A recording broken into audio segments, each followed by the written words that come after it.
क्या कर रहे थे, वही जो करते कहते और सुनते चले आ रहे हैं। ठीक है कि जब वक्त होता है तो एहसास नहीं होता, और जब एहसास होता है तो वक्त नहीं होता। मैं साबिर अली और आप देख रहे हैं ILCC अली क्लासेस, जो अलीगढ़ बेस्ड नीट जेई का रेजिडेंशियल कोचिंग क्लास है। साथ ही AMU जामिया BHU के दूसरी तैयारियां भी कराते हैं। तो लाइक करें, शेयर करें, सब्सक्राइब करें मेरे चैनल को, और अगर कुछ पूछना हो तो मैसेज करें। आगे चल रहे थे, हम लोग कर रहे थे AC, और AC में हम लोग पहुंच गए करते करते ट्रांसफार्मर। ठीक है, ट्रांसफार्मर कर रहे थे। कल पिछले क्लास में हम लोगों ने step up step down transformer किया था। यूज़ ऑफ ट्रांसफार्मर देखा, बहुत सारे छोटे छोटे रिलेशन थे वो देखा हम लोगों ने। आगे दे रखा है कि जो ट्रांसफार्मर है, एक होता पावर स्टेशन। पावर स्टेशन नाम तो सुना होगा, किसको बोलते हैं पावर स्टेशन? पावर स्टेशन, ठीक है। जिस तरह से स्टेशन होता है, ट्रेनें रुकती हैं, ठीक है ना, बस स्टैंड होता है, स्टॉप होता है, ऐसे पावर का स्टेशन है एक ऐसे जगह जहां पावर जनरेट करते हैं हम लोग। The place where electricity is generated is called power station. ठीक है, the place where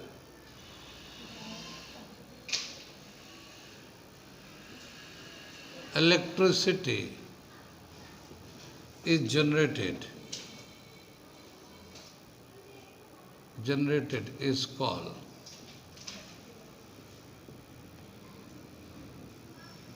power station.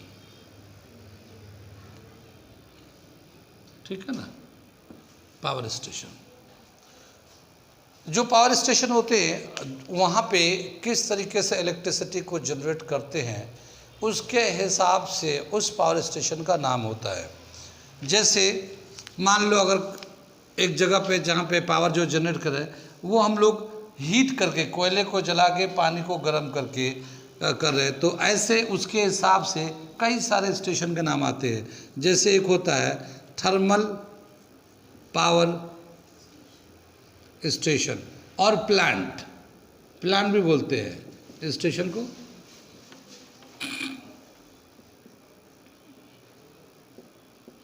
ठीक है ना, thermal power plant, thermal power station. Thermal का मतलब क्या होता है? हीट।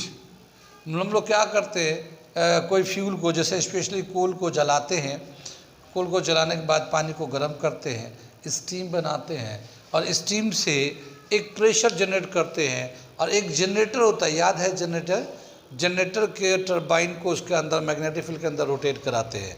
जब वो रोटेट करता है तो चेंज इन फ्लक्स होता है, और चेंज इन फ्लक्स की वजह से उसके अंदर इलेक्ट्रिसिटी जनरेट होता है जनरेटर में। तो वो जो टरबाइन को रोटेट करना है वो एक मेन काम होता है। अगर किसी भी तरह से टरबाइन को रोटेट कर दिया जाए तो वो चेंज इन फ्लक्स होता है, इंड्यूस्ड EMF, इंड्यूस करंट होता है। तो वो टरबाइन को रोटेट करने के लिए बहुत सारे सोर्स तलाश करते हैं। एक ये है थर्मल पावर प्लांट। थर्मल मतलब पानी को फ्यूल को जलाते हैं हम लोग, पानी को गर्म करते हैं, स्टीम बनाते हैं, और स्टीम को जब पास करते हैं तो वो टरबाइन को रोटेट करता है, उसे कहते हैं थर्मल पावर प्लांट। उससे इलेक्ट्रिसिटी जनरेट करते हैं। दूसरा दे रखा है hydro power plant. Hydro power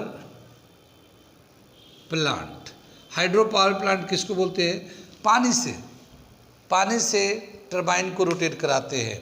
क्या होता है, नदी पे, कोई नदी जो पानी का फ्लो है उस पर हम लोग एक डैम बना लेते हैं। डैम बनाकर और फिर उसके नीचे बहुत गहरा बना देते हैं उसके नेक्स्ट साइड में, और फिर नीचे जो जनरेटर को लगा देते हैं। पानी को ऊपर से जब छोड़ते हैं डैम पे, जब नीचे जाता है तो वह टरबाइन पे गिरता है, टरबाइन को रोटेट करता है, इलेक्ट्रिसिटी को जनरेट करता है। ऐसे पावर प्लांट को बोलते हैं हाइड्रो पावर प्लांट। पानी से बिजली बनाते हैं हम लोग। ठीक है, ऐसे ही दे रखा है ये न्यूक्लियर पावर प्लांट भी है हमारा, न्यूक्लियर पावर प्लांट। ठीक है, न्यूक्लियर पावर प्लांट। ठीक, ये न्यूक्लियर रिएक्शन से न्यूक्लियर रिएक्शन से, जिसमें हम लोग जानते हैं न्यूक्लियर रिएक्शन दो तरह के होते हैं, न्यूक्लियर फिशन होता है एक, और एक होता है न्यूक्लियर फ्यूज़न। ठीक है ना, न्यूक्लियर फ्यूज़न प्रोसेस ये तो सन में होता है। सन के अंदर बताते हैं जो हीट एंड लाइट निकल रहा है, तो उसके अंदर बताते हैं कि हाइड्रोजन जो है ना फ्यूज़ होते हैं एक दूसरे से, और उसका जो कुछ मास एनर्जी में कन्वर्ट होता है, और वही एनर्जी हीट एंड लाइट के फॉर्म में अर्थ की तरफ आ रहा है। न्यूक्लियर फिशन में क्या होता है, फिशन मतलब ब्रेकअप, तोड़ना। यूरेनियम का न्यूक्लियस अनस्टेबल होता है, तो उसको हल्के से अगर हीट करते हैं एक सर्टेन स्पीड से, तो वो न्यूक्लियस टूट जाता है। फिर क्या होता है कि उससे फिर एक न्यूक्लियस टूटता है, तो उससे भी मास जो है एनर्जी में कन्वर्ट होता है, और जब एनर्जी बनता है उस एनर्जी से फिर पानी को गर्म करते हैं। किसको? पानी को गर्म करते हैं, फिर वो स्टीम बन जाता है, फिर स्टीम को पास करते हैं, फिर टरबाइन पर स्टीम लगा देते हैं, और वो फिर टरबाइन रोटेट करने लगता है। तो इस तरीके से भी हम लोग इलेक्ट्रिसिटी जनरेट करते हैं हम लोग। जैसे हम लोग अलीगढ़ में ही है न्यूक्लियर पावर प्लांट, अलीगढ़ में है नरोरा पावर प्लांट, नरोरा में न्यूक्लियर पावर प्लांट है, न्यूक्लियर फिशन कराया जाता है। ऐसे हिंदुस्तान में बहुत सारी जगह हैं जहाँ पे पावर प्लांट से बिजली बनाए जाते हैं। बिजली क्या है, बेसिकली जो इलेक्ट्रिसिटी होता है हमारा, बहुत बड़ा एक पैरामीटर होता है उस कंट्री का डेवलपमेंट के लिए, क्योंकि कोई भी इंडस्ट्री हो उसे चलने के लिए इलेक्ट्रिसिटी का होना ज़रूरी है। छोटे बड़े जितने भी इंडस्ट्रियल है या इंडस्ट्री है, उन सब को चलने के लिए इलेक्ट्रिसिटी का होना बहुत ज़रूरी है। मशीनें चलती हैं, बहुत सारी चीज़ें चलाए जाते हैं। तो अगर कोई कंट्री डेवलप करना चाहता तो सबसे एसेंशियल पैरामीटर में से एक पैरामीटर ये है कि उसको 24 आवर्स बिजली मिले, तभी जाके वहाँ पे सारे छोटे बड़े काम चलते रहेंगे, लोग करते रहेंगे, फिर वहाँ पर डेवलपमेंट होगा। यानी किसी कंट्री को इकोनॉमिकल डेवलपमेंट के लिए बिजली का होना बहुत ज़रूरी है। जिस कंट्री में या जिस जगह पे बिजली की सप्लाई कम है, वहाँ पे डेवलपमेंट या नहीं हो पाता, ज़्यादा डेवलपमेंट नहीं हो पाता। तो डेवलपमेंट के लिए ज़रूरी है कि वहाँ पे 24 घंटे लाइट रहे। ठीक है, क्योंकि लाइट से सारी मशीनें चलाई जाती हैं।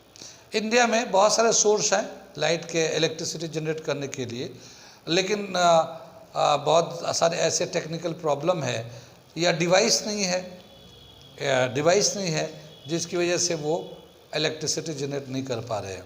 ठीक है, अब जो इलेक्ट्रिसिटी जितना जनरेट हो रहा है उसकी सप्लाई हो रही है। देखिए ना इलेक्ट्रिसिटी कितना यूज़ में है, हर जगह हर चीज़ में यूज़ होता है, घरों में, ऑफिसेज में, एसी में, लाइट के लिए, पंखे के लिए, कूलर के लिए, कंप्यूटर्स के लिए, मोबाइल के लिए, सब चीज़ के लिए इलेक्ट्रिसिटी का ज़रूरत होता है। तो बहुत ज़्यादा कंजम्पशन है इलेक्ट्रिसिटी का, और जितने भी फैक्ट्री वगैरह हैं उनमें तो चाहिए चाहे मशीन को चलने के लिए। तो एक बहुत बड़ा डिमांड होता है इलेक्ट्रिसिटी का। और लेकिन इलेक्ट्रिसिटी हमारे घर तक आएगा कैसे? पावर स्टेशन शहर के बाहर बनाए जाते हैं, बिल्कुल आउटर में बनाए जाते हैं, तो वहाँ से फिर इलेक्ट्रिसिटी यहाँ आएगा कैसे, बिजली आएगा कैसे? ठीक है, तो उसका ट्रांसमिशन होता है वहाँ से, जहाँ से पावर स्टेशन है वहाँ से बिजली का एरिया में, डोमेस्टिक एरिया में ट्रांसमिशन होता है।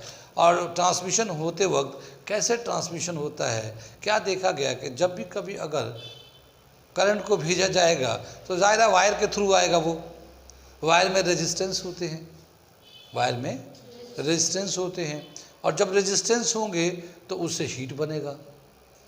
तो हीट बनेगा तो जब वो ट्रांसमिशन जहाँ से पावर स्टेशन है वहाँ से जब चल के आ रहा होगा तो बहुत सारा बिजली जो है, इलेक्ट्रिसिटी जो है, वो हीट के फॉर्म में एयर में चला जाएगा। और जहाँ ज़रूरत है डोमेस्टिक एरिया में, वहाँ जब पहुँचेगा तो बहुत थोड़े से पहुँचेंगे। लोग बहुत ज़्यादा है, कंज्यूमर बहुत ज़्यादा है, सप्लाई कम हो जाएगा, क्योंकि वो एयर में वेस्ट हो जाता है। ठीक है, कैसे वेस्ट हो जाता है उसको दिखाते हैं। तो उसको ट्रांसमिशन में, इलेक्ट्रिसिटी के ट्रांसमिशन के लिए ट्रांसफार्मर का बहुत बड़ा यूज़ होता है। तो ट्रांसफार्मर जो है कैसे हेल्प करता है इलेक्ट्रिसिटी को पावर स्टेशन से डोमेस्टिक एरिया में सप्लाई करने के लिए, उसे देखते हैं हम लोग। ठीक है, क्या होता है, ट्रांसफार्मर दो तरह के होते हैं, एक होता है स्टेप अप ट्रांसफार्मर, एक होता है स्टेप डाउन ट्रांसफार्मर। तो जब पावर स्टेशन से इलेक्ट्रिसिटी को सप्लाई किया जाता है तो उसको स्टेप अप ट्रांसफार्मर के हेल्प से उसका पोटेंशियल बढ़ा देते हैं, ठीक है ना, उसका पोटेंशियल बढ़ा देते हैं। उसके फ़ायदे हैं अभी हम बता रहे हैं। जैसे मान लो 11,000 वोल्ट, देखा होगा 11,000 वोल्ट के तार चले जा रहे हैं, 22,000 वोल्ट के, वो जो खेतों जाता है ना वो हाई टेंशन वायर, वो 22,000 33,000 ऐसे वोल्टेज पे चलते हैं, वो बहुत ज़्यादा वोल्टेज के हेल्प से चलते हैं। लेकिन बहुत ज़्यादा वोल्टेज की वजह से फ़ायदा क्या है वो दिखा रहे हैं हम लोग। नुकसान तो ये कि हाई वोल्टेज से चल रहा है, कोई भी आदमी चिपकेगा या पकड़ेगा तो फिर उसके बचने का कोई है नहीं, ऑप्शन है नहीं, ठीक है ना। तो बहुत सारे जाने जाती हैं, लेकिन हाँ वो लोग जो लोग उसमें जाके उस पर हाई टेंशन वायर के पास जाएं या वहाँ पे वो लोग रहें या वहाँ पे कुछ ऐसे हरकत करें जिसमें तार में पकड़ना हो। जैसे आजकल क्या हो रहा है कि लोग आबादी बसती जा रही है, तो वो खेत जो पहले थे खेत थे जहाँ से हाई टेंशन वायर जा रहा था, अब वो खेत नहीं रहा है, वो सब खेत बिक गए और लोग खरीद के घर बना लिए, ठीक है, खरीद के लोग घर बना लिए। पता चला उनका घर हाई टेंशन के नीचे ही पड़ रहा है। कितना ख़तरनाक है, हाई टेंशन के नीचे हो तो आप, तो हाई टेंशन के नीचे हो तो कभी भी कुछ भी हो सकता है, जानलेवा है। लेकिन आदमी जो है इतना हिम्मत वाला है कि उसे अपनी जान की परवाह नहीं, ज़मीन की ज़्यादा परवाह है, मर जाए कोई बात है, ज़मीन तो रहेगा। एनीवे आगे चलते हैं। क्या बताना चाहते हैं कि ट्रांसफार्मर के हेल्प से वो पावर स्टेशन से डोमेस्टिक एरिया में ट्रांसपोर्ट करते हैं। हाई वोल्टेज पे ट्रांसपोर्ट करेंगे तो क्या फ़ायदा होगा, लो वोल्टेज पे ट्रांसपोर्ट करेंगे तो क्या फ़ायदा होगा या क्या नुकसान होगा, वो देखने जा रहे हैं। एक होता है पावर, ये पावर स्टेशन है ना, ये पावर स्टेशन है, तो ये इलेक्ट्रिसिटी को जनरेट करते हैं, पावर जनरेट करते हैं, फिर ट्रांसपोर्ट करते हैं। पावर का फॉर्मूला होता है P = V × I। अब जब अगर मान लो हम लोग 11,000 वोल्ट पे 11,000 वाट पे सप्लाई कर रहे हैं, ये जो पावर सप्लाई है, मान लो ये पावर जहाँ से ट्रांसपोर्ट कर रहे हैं हम लोग, ये हमारा पावर स्टेशन है ये, और इसका पावर जो है ना 11,000 वाट से हम लोग सप्लाई कर रहे हैं, ठीक है। लेकिन ये पोटेंशियल जो है वो पोटेंशियल डिफरेंस जो है ना वो 220 वोल्ट पे सप्लाई कर रहे हैं, वोल्ट है ना। जैसे हमारे घरों में कितना आता है, 220 पे आता है, ठीक है। तो 220 वोल्टेज से अगर वहाँ से सप्लाई किया जाए, जहाँ से दिया जा रहा है, जहाँ से आ रहा है वहाँ से अगर उसको सप्लाई किया जाए 220 वोल्ट पे, और पावर है 11,000 वाट, तो फिर इस वायर में करंट कितना जा रहा होगा। एक यहाँ से चल रहा है, ये 11,000 का है इसमें, और 220 वोल्टेज से जा रहा है, तो इसमें करंट कितना जा रहा होगा। तो पावर का फॉर्मूला होता है पावर = V × I। तो I कितना हो जाएगा, P/V। ये है 11,000 और ये है 220 वोल्ट, ठीक है। 50 एम्पियर का करंट चलेगा, ठीक है ना, बस में 50 एम्पियर का करंट चलेगा। जब 50 एम्पियर का करंट चल रहा होगा इस वायर में, तो इसमें हीट कितना बनेगा, I² R, और जितनी देर तक चले I² RT भी होता है। तो per unit time heat produce per unit time, ऐसा कर लेते हैं, हीट प्रोड्यूस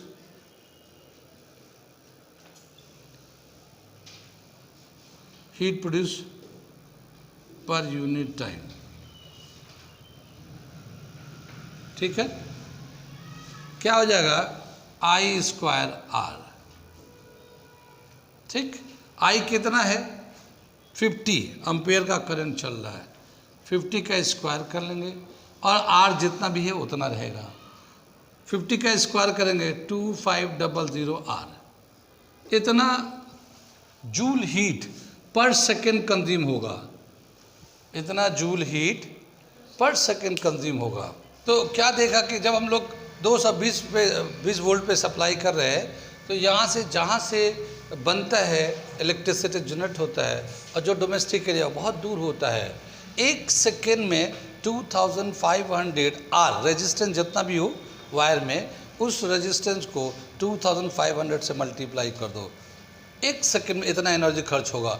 और फिर जब चलेगा जहाँ तक जाएगा उतना कितना टाइम लगेगा, उतने टाइम तक मल्टीप्लाई कर, इतना हीट पर सेकेंड कंज्यूम हो रहा होगा, पर सेकेंड पर यूनिट एरिया से, पर सेकेंड पर यूनिट एरिया से, और पूरा वायर वहाँ से वहाँ तक हीट रिलीज़ कर रहा होगा।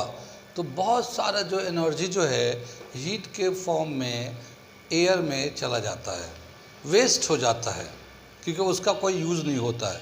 अगर हम इसी को 11,000 वाट को हाई वोल्टेज पे सप्लाई दे, मान लो 22,000 वोल्ट पे 11,000 वाट पावर को अगर हम लोग 22,000 पे सप्लाई दे, कितना पोटेंशियल डिफरेंस, 22,000 रख ले, ठीक है ना, बहुत ही हाई वोल्टेज।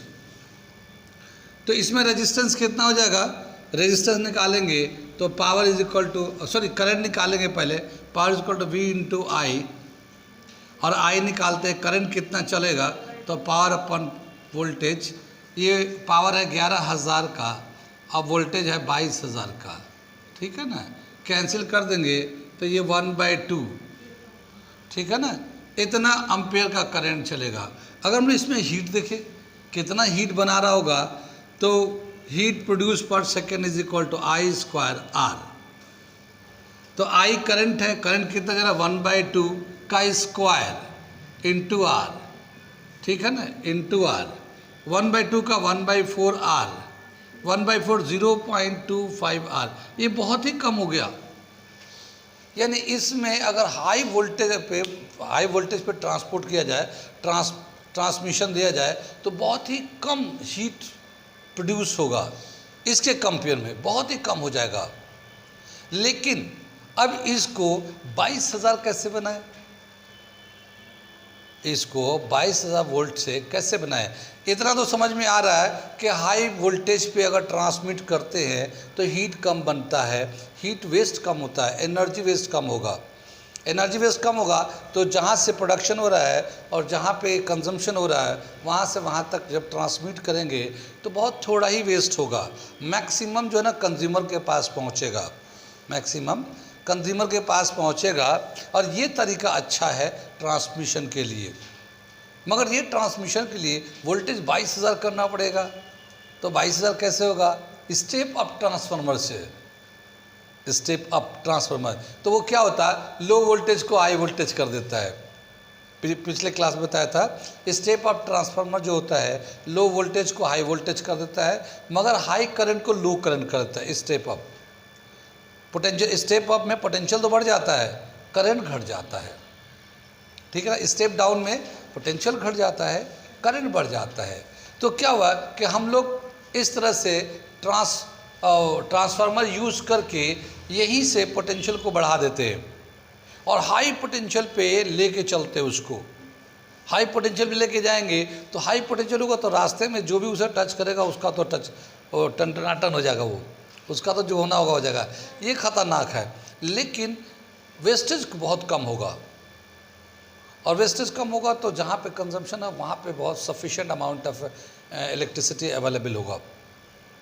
फिर वहाँ जाए के जब 22,000 पे वहाँ पहुँचेगा तो फिर वहाँ पे लोग तो 220 यूज़ करते हैं, तो वहाँ पे फिर स्टेप डाउन ट्रांसफार्मर लगा दो, वहाँ पे स्टेप डाउन ट्रांसफार्मर लगा दो। तो क्या होता है, देखिए हमारे यहाँ पे एक सब स्टेशन होता है, जैसे हम लोग जहाँ पे रहते हैं, एक गांव है हमारा, वहीं पे रहते हैं धर्रा, तो वो धर्रा गांव में रहते हैं हम लोग। तो वहाँ पे एक सब स्टेशन नाम है उसका जमालपुर सब स्टेशन।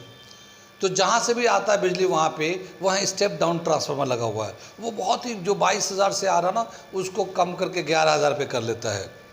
फिर उसके बाद जब ट्रांसपोर्ट होता है हमारे घरों तक आता है, तो हमारे घर के मोहल्ले में भी एक ट्रांसफार्मर लगा हुआ है, हर गली गली में भी जाकर देख लीजिए, हर गलियों में एक ट्रांसफार्मर रखता है। वो 11,000 को डाउन कर देता है, 440 पे लेके आ जाता है उसको। फिर वहाँ से हमारे घरों में आता है तो घरों में भी एक स्टेप डाउन ट्रांसफार्मर लगा हुआ, वो 220 में कन्वर्ट कर देता है, फिर हम यूज़ कर लेते हैं। तो उससे क्या होता है कि बीच में जो लॉन्ग डिस्टेंस ट्रैवल करता है इलेक्ट्रिसिटी प्रोडक्शन हाउस से कंजप्शन हाउस तक, वहाँ पे वेस्टेज कम करने के लिए ट्रांसफार्मर बहुत हेल्प करता है। Step up step down transformer, तो step up step down transformer का बहुत यूज़ होता है transmission of current from one position to another position. कितनी बात सुन में? एक ही हो गया, एक बेनिफिट समझ में बात आ गई है। एक तो फ़ायदा ये है ट्रांसफार्मर से कि it can be easily transmitted from production house to consumption house at high voltage. The preference is at high voltage and high voltage is obtained by step up transformer। High voltage कैसे obtain करेंगे? Step transformer लगाएंगे तो उसकी वजह से वो high voltage बन जाता है। फिर स्टेप डाउन का भी है, ट्रांसफार्मर है एक डिवाइस जो इसके काम में आता है। कितनी बात सुनिए। अब क्या बताया कि जब ये इस तरह से ट्रांसमिट करते हैं हाई पोटेंशियल पे, तो क्या होता है, एक फ़ायदा और भी है। ठीक है, यहाँ पे इस पॉइंट को अभी मैं लिखा दूंगा, मैं समझा रहा हूँ अभी। एक तो बेनिफिट ये होगा कि वेस्ट कम होगा हाई वोल्टेज पे सप्लाई देने से। दूसरा बेनिफिट ये है कि जब हीट बनेगा तो बहुत हीट कम बनेगा, तो एक पतला वायर से भी ट्रांसमिशन हो सकता है, क्योंकि हीट कम बनेगा तो ज़्यादा गर्म नहीं होगा तो पिघलेगा नहीं, तो पतला वायर ही काफ़ी है उस उतने हाई वोल्टेज को ले जाने के लिए। तो पतले वायर लगाने पड़ेंगे। जब हाई वोल्टेज पे लेके चलेंगे तो पतले पतले वायर लगा दो, उसमें चले जाएंगे हाई वोल्टेज। ठीक है, क्योंकि हीट बनेगा नहीं, हीट ज़्यादा बनेगा नहीं तो फिर वो मेल्ट नहीं होगा। कितनी बात सुन? तो फिर मेल्ट नहीं होगा तो पतले पतले वायर लगा दो। तो वो जो वायर लगता है हाई टेंशन वायर, वो पतले वायर होते, जाके देख लीजिएगा। पतला वायर होगा तो उसका वज़न कम होगा, तो जो सपोर्टिंग पिलर लगाते हैं हम लोग, देखा होगा जहाँ तहाँ सीमेंट पे लगा के उसको ऐसे पिलर लगाते हैं, वो भी पतले पतले, वो तो शीट की तरह होती है, ऐसे वाला शीट आती है, लोहे का ऐसा शीट बनाते हैं इस तरह से, एक इधर जोड़ देते हैं, उसी पे ऐसे होल बना के बन के चला जाता ऊपर में, सब एक दूसरे में जोड़ के ऐसे कभी जाकर देख लीजिएगा हाई टेंशन वायर को, देखा है कि नहीं? इनके स्कूल में ही है हाई टेंशन। ठीक है, मैंने बच्चे की ज़िंदगी से खिलवाड़ कर रहे हैं। ठीक है, कितनी बात समझ में? एनीवे, तो वो हल्का होता है, तार बहुत हल्का होता है, तो खाली उसको सपोर्ट देकर वहाँ जितना स्टैंडर्ड हाइट होता है वहाँ तक ले जाते हैं, तार को खींच देते हैं, फिर आराम से चलते जाता है। यानी कि तार का वज़न कम होता है। ठीक है ना, तो वज़न कम होता है तो उसको सपोर्टिंग पिलर भी बहुत हल्के की ज़रूरत होती है, बहुत ज़्यादा हेवी की ज़रूरत नहीं है। ये फ़ायदा है हाई पोटेंशियल पे ट्रांसपोर्ट करने का। अगर मान लो लो पे कर रहे हैं, यानी 220 पे कर रहे हैं, लो वोल्टेज पे, तो कितना हीट बनेगा? इतना हीट बनेगा। जब इतना हीट प्रोड्यूस हो रहा होगा तो जो वायर से जा रहा है वो तो मेल्ट ही हो जाएगा। तो उस वायर को बचाने के लिए मेल्ट ना हो, मोटे वायर ले लेंगे, मोटा वायर यूज़ करना पड़ेगा ताकि मेल्ट ना हो जाए। और जब मोटे वायर लगाएंगे उस ऊपर हाई टेंशन पे, मोटे वायर, तो मोटे वायर का खर्चा भी बढ़ जाएगा। और उस मोटे वायर को उतना ऊंचाई पर रखने के लिए वो जो पीलर लगाएंगे वो भी मोटे पीलर लगाएंगे, उसका भी खर्चा बढ़ जाएगा। कितनी बात सुन में? तो क्या समझ में आया कि लो वोल्टेज पे सप्लाई करने के बाद एक तो हीट ज़्यादा बनता है, वेस्टेज ऑफ एनर्जी होता है, रास्ते में एनर्जी वेस्ट हो जाता है, साथ ही मोटे वायर लगाने पड़ेंगे, वरना तो वो पतले वायर लगाए तो मेल्ट ही हो जाएगा। उसके बाद मोटे वायर को ऊपर उतना ऊंचाई पे रखे, मतलब नॉमिनल हाइट पे रखे, वरना फिर तो नीचे रखेगा तो बहुत सारे खतरे हो जाएंगे। तो उतना ऊंचाई पे रखने के लिए उसको जो पीलर लगाएंगे वो भी बहुत मोटे पीलर लगाएंगे, और साथ ही करीब लगाना पड़ेगा, यानी यहाँ लगाए थोड़ी दूर के बाद फिर लगाना पड़ेगा, वरना बीच से वो लटक जाएगा, वो इतना वजन होगा। पतले वायर में तो क्या है, एक वहाँ लगा दिया, एक वहाँ लगा दिया, खींच दिया, टाइट पड़ा हुआ आराम से। ठीक है, पतले वायर में तो खंभे दूर लग जाते हैं, लेकिन मोटा अगर वायर यूज़ करेंगे तो ज़ाहिर खंभे करीब लाएंगे, यानी बहुत ही ज़्यादा एक्सपेंसिव हो जाएगा, वेस्टेज भी होगा, एक्सपेंसिव भी होगा। वायर मोटा, पीलर ज़्यादा, करीब पीलर लगाने पड़ेंगे, तो इस तरह के बहुत सारे एक्सपेंसेस हो गए।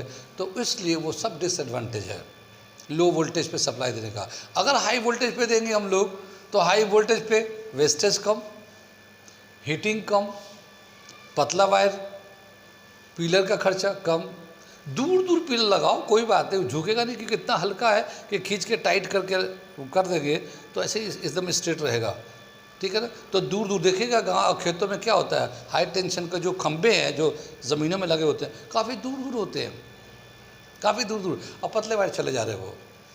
कितनी बात सुन में।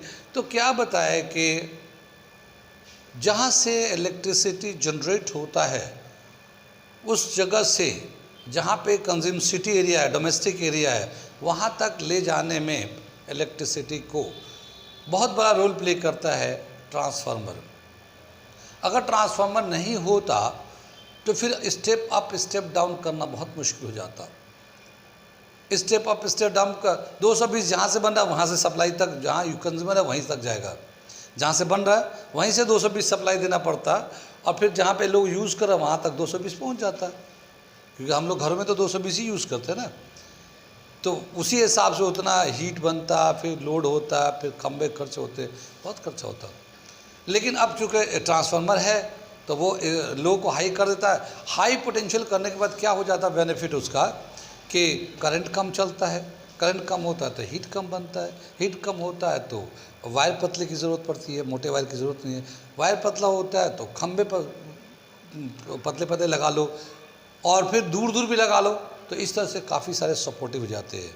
तो क्या क्या बेनिफिट है ट्रांसफार्मर से, यूज़ ऑफ, ये जो टॉपिक चला था, use of transformer in transmission of electricity, तो ये हेडिंग है। इतनी बात समझ में आ गई ना, ये लिख दिया। अब मैं इसके पॉइंट्स को मैं लिख देता हूँ, ठीक है ना, हेडिंग डाल के इसे मैं मिटा दे रहा हूँ इसको।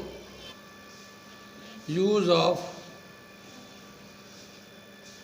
ट्रांसफार्मर,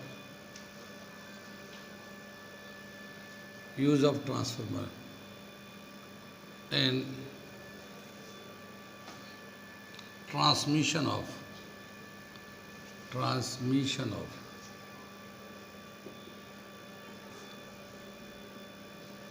electricity, ठीक है ना। इलेक्ट्रिसिटी को ट्रांसफ़र करने के लिए क्या यूज़ है, ठीक है।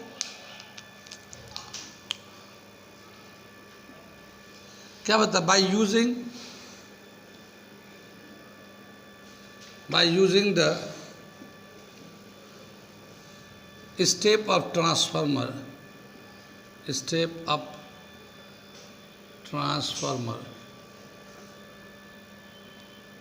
ठीक है ना।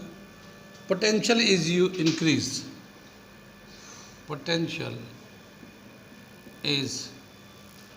Increase to a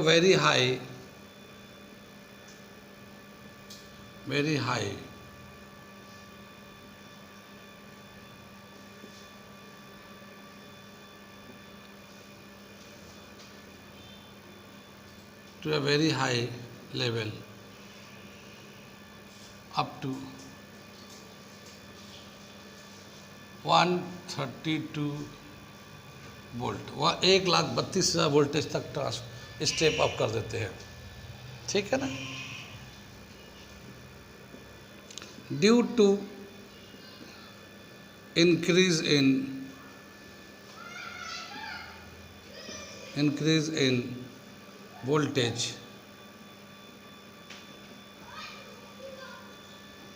current in wire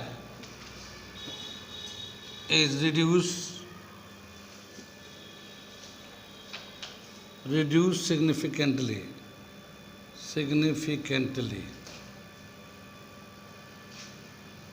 ठीक है ना। करंट रिड्यूस हो जाता है बहुत ज़्यादा, ठीक है ना। So there is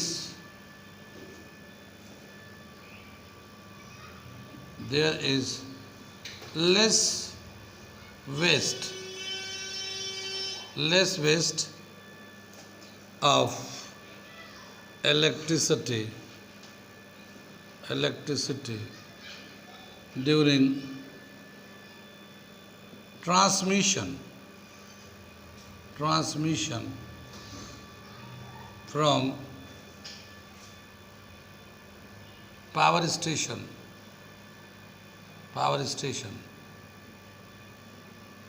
to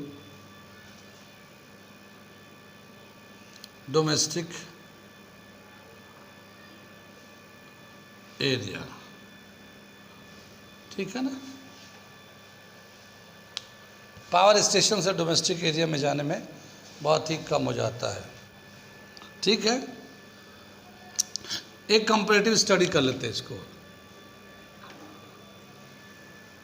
power दे रखा है 11,000 और वोल्टेज दे रखा है, पोटेंशियल दे रखा है 220 वोल्ट। तो इसमें करंट कितना जा रहा होगा? करंट जा रहा होगा I is equal to 50 ampere. ठीक है ना। और हीट प्रोड्यूस कितना हो जाएगा? I square R 50 square into R, या फिर 2500 R जूल। इतना हीट प्रोड्यूस होगा, है ना। कंपैरेटिव जो मैंने लिखा था वही बता रहा हूँ मैं, ताकि वो अगर हम लोग इधर करते हैं, इसको इधर यूज कर रहे हैं, पावर यहाँ पे सप्लाई कर रहे हैं 11,000 वाट पे। ठीक है। पोटेंशियल डिफरेंस लेते हैं 22,000 वोल्ट। तो करंट कितना चलेगा? करंट जाएगा हमारा 1/2 एम्पियर का। ठीक है ना। और हीट कितना बनेगा? 1/4 आर के बराबर, जूल के बराबर जाएगा। इतना हीट प्रोड्यूस होगा पर सेकेंड। ठीक है। आगे बताया क्या कि इसमें जो है, चूँकि हीट बहुत ज़्यादा बनेगा तो हमें मोटे वायर को यूज़ करना पड़ेगा। ठीक है ना। Here heat produced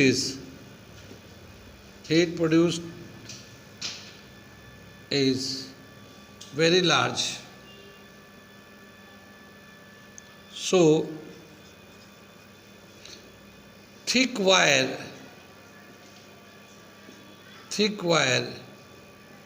will be used। ठीक है ना। To support thick wire,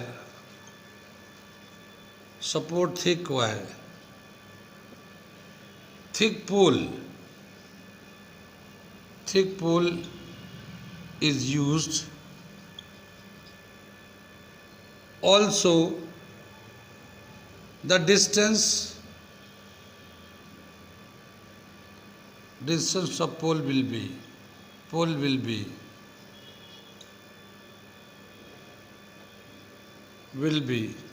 very close, so it is expensive। ठीक है ना। यहाँ पे क्या दे रखा है? Here heat produced is very small, here heat produced is very small। ठीक है। So thin wire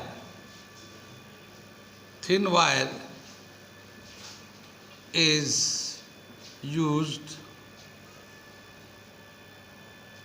and to support thin wire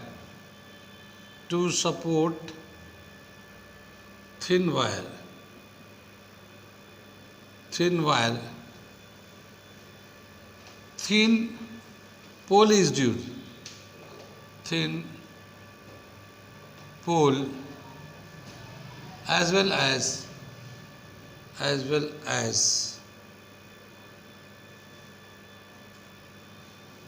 far distance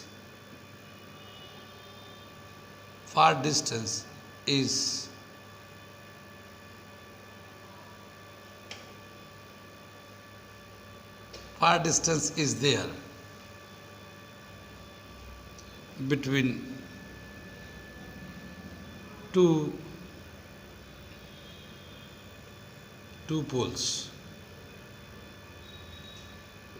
It is economical economical, ये हमारा इकोनॉमिकल होगा,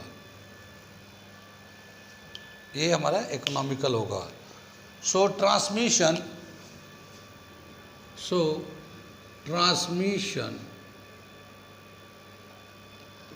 eight high voltage,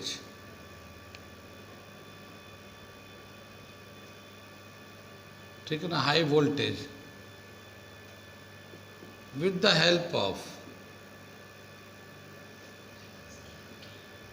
a step of transformer, with the help of transformer is preferred,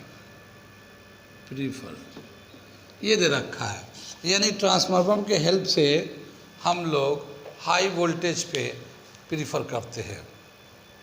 ठीक है, आगे चले, एक हम लोग इसका एक सिस्टमेटिक डायग्राम बना देते हैं ट्रांसफार्मर का। ये एक ट्रांसफार्मर है, ये स्टेप अप ट्रांसफार्मर है।